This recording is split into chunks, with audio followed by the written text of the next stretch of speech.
Good afternoon. This is the Duke of Fremont Street broadcasting from Las Vegas, Nevada, here in the United States of America. Today is Thursday, February 24th, 2022. Before beginning my video today, I would like to thank you all for stopping by, and because I appreciate your interest in what I'm about to say. Anyway, I wish to drink a toast to you. Salute.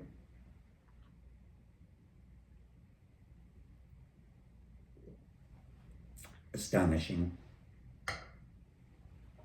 Well, it's war. It's war in the Ukraine. It's an all-out invasion, as you're well aware if you've seen anything on the news today. They're somewhat playing it down on the networks, but some of the, like Fox, they're talking about it nonstop. And I think it's a fascinating topic. I've actually even put my map up for you all. Well, the plane may be in the way, but the Ukraine area is somewhere in here. A lot of the Americans that I know don't even know where the Ukraine is, and they're not so certain that we have any business meddling in what's going on over there. Well, let's talk about the market, shall we? The market today was on a roller coaster ride, to say the least. At one time, the Dow Jones index, the stock market, was down over 600. And at the moment where it closed, it's currently up almost 100. So what a switch.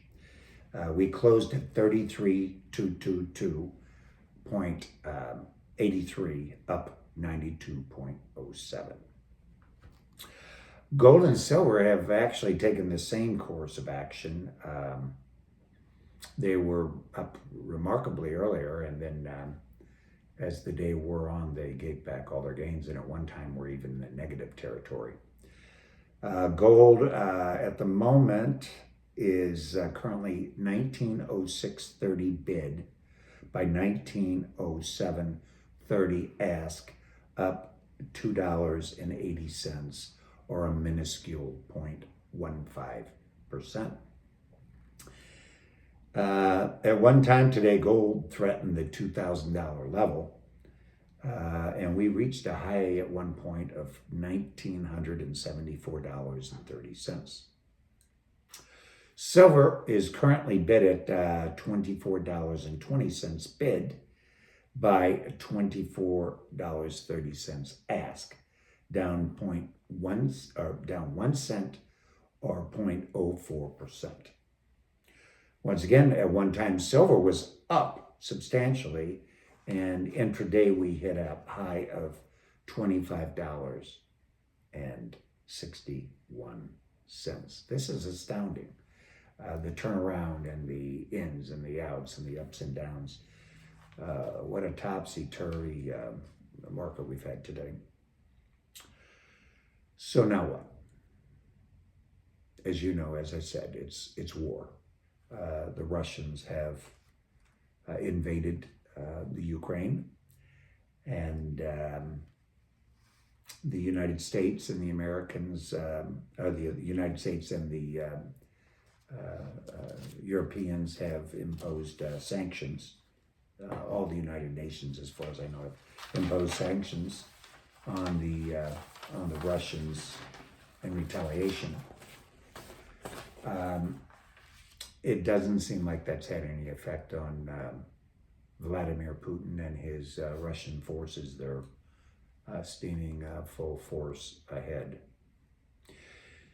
You know, we as the United States, we've threatened the Russians with various sanctions. In fact, we've even threatened to disrupt their banking system and freezing Russian accounts and freezing Russian banks and imposing our will upon them with cyber attacks. Well, guess what? What makes you think the Russians won't retaliate and do the same thing? It's a tit for tat situation.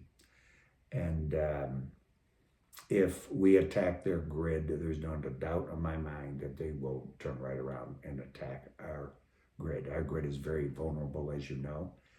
And we're talking about their cyber attack could disrupt our banking system, our utilities, our hospitals, our flights in the air. Our grid is very fragile, and we're equally vulnerable as they are. They had some pretty good hackers in the Soviet Union, so I'm not certain who would win that shouting match, but I certainly hope we don't have to find out. With all that being said, what have you done, you, the viewer, to protect you and your family in these troubling and uncertain times? I actually have referred to this era we're moving into as the new Dark Ages, and we're gonna have some very rocky roads ahead. I personally am just talking for entertainment and for giving you my point of view. I'm not a financial advisor, nor do I pretend to be. We're just having a nice video here and discussing some of the things that are happening in the world today. I personally do not trust banks. They're standing in the lines in Ukraine right now trying to get money out of the bank. The banks, to me, are not your friend. At any time, you could have your accounts frozen for any reason. Look at Canada. They had the truckers with their Freedom Hall, and the Canadian government with their arbitrary neo-Nazi ways have confiscated items and frozen bank accounts. What makes you think that we as Americans are immune from this?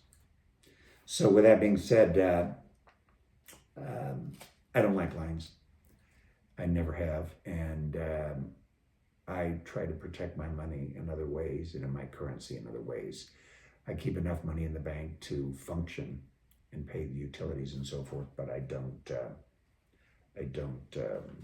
rely on them for my revenue stream.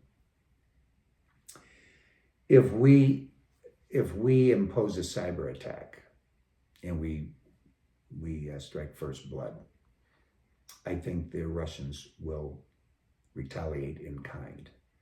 And I think this would be comparable to the World War I poison gas scenario, where this was totally against all laws of humanity, but it happened anyway. And no one won.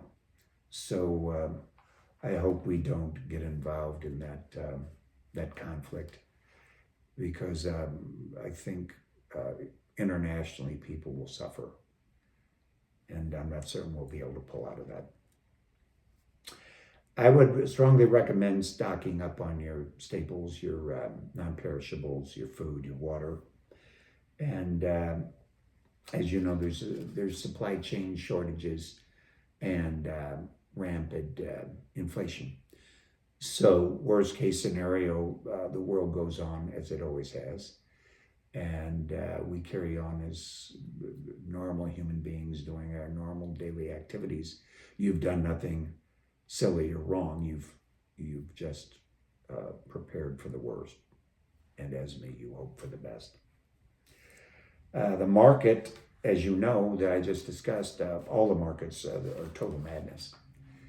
And I've never been an advocate of the Bitcoin or any of the cryptocurrencies, stocks or bonds. I've always loved the tangibles, the precious metal. In fact, one of my favorites, the Constitution, which probably is, if not among, it's my favorite.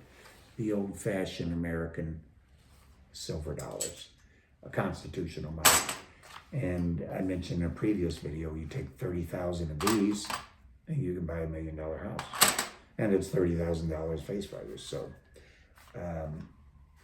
I see that as a salvation and a redeeming factor in these dark and foreboding times. With the inflation and with the shortages, um, like I said, you want to take care of family first. You want to make sure your bases are covered and you have plenty of provisions in the event, in the unlikely event, but in the event that we are attacked and our grid goes down and there is no more electricity. These lights go off. The water doesn't come out of the tap. There's basically no public transportation. There's no gas at the gas pumps. We can't even operate the gas pumps. These videos certainly will stop, and your cell phones are going to be worthless. So think in your mind how this would affect you personally and your family, and try in your very best way to plan accordingly. Energy, as you're well aware, is going north. The Russians supply some of our gas and oil. And with this new type of warfare going on, we as Americans will be feeling this at the gas pump. And as you know, we all drive, and that's not going to be a pretty sight. So I believe that we should protect ourselves as much as possible with the precious metals, the gold, silver, and even platinum. Yes, even platinum. I'm a silver advocate first, gold advocate second, and platinum third. I had one of my valued viewers comment that who wants to drag around hundreds of pounds of silver? He likes gold better. And I can see his point of view. My adage has always been, if you have enough money to make substantial money with gold, you already have enough money, because it takes an enormous amount of capital investment to get that return. Whereas with silver, it's a much more volatile commodity, and each one of the units are so small, you can, percentage-wise, you'll gain a lot more. It doesn't matter whether you go to the gold or the silver, or the platinum for that matter. These metals are universally accepted everywhere you go on the planet. You have to have a roof over your head, I understand that, but in the event you have to skedaddle in the middle of the night, you can take the precious metals with you. You can't take the property with you. So, well, the mantra is, we can't let Putin invade the Ukraine with impunity. And my mantra is, we can't let our southern border be invaded with impunity. I mentioned in a previous video that I believe our border is no longer a border, it's a frontier. And I think this Ukraine issue is a major distraction on what's going on here in our country, in our own borders. So I feel that in some ways we, the media, the propaganda, is making Putin and the Russians the scapegoat of the misery and the disastrous future that lies ahead of us. Rather than try to punish the Russians, I think we should try to reward our fellow Americans, and the money that we're going to be expending, and in a war, any war, whether it's a Cold War or a hot war, nobody really wins. So I would think that we should take our energy and turn it back towards the United States of America. The Russians, I don't believe, are expanding strictly out of greed. I think they're defending their own sovereignty.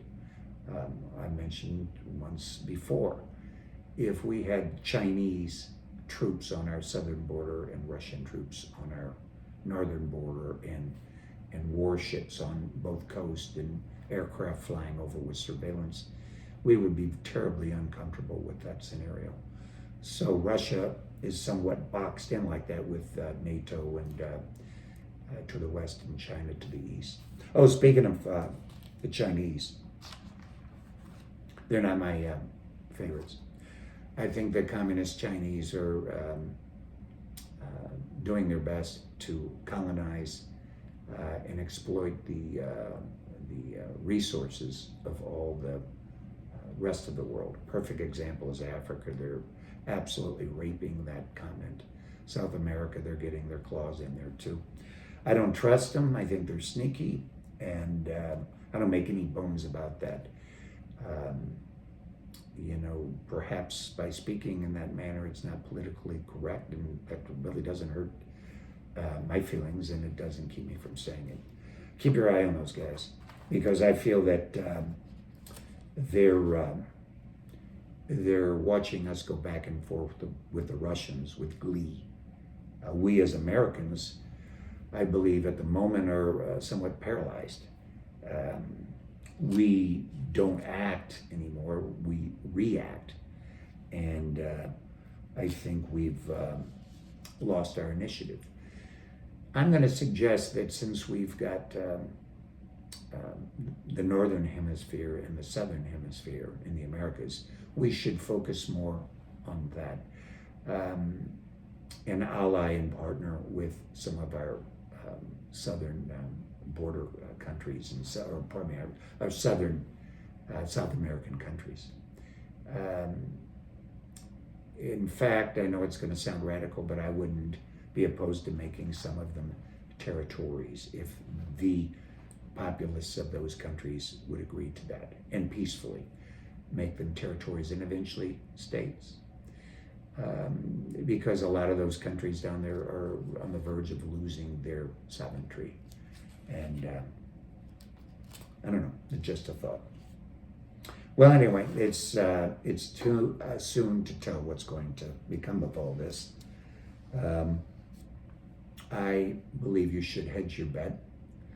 In my opinion, with the metals today, the way we had that upward surge and then down, I think we're taking a somewhat of a breather. I think it's only a matter of time till the metals go to the moon and back. And why not hedge your bet?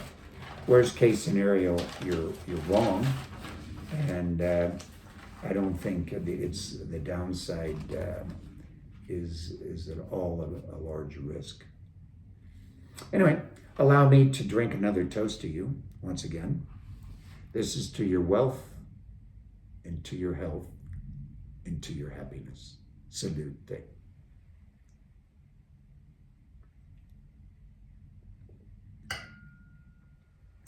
As always, if you like my videos, please subscribe to my channel, and please press the like buttons. I appreciate all the sharing. If you would inform your friends, family, and associates that I do exist here, and my intent is to keep the videos rolling. Well, this is the Duke of Fremont Street in Las Vegas, Nevada. I'm signing off now, but don't forget, the adventure continues. So long.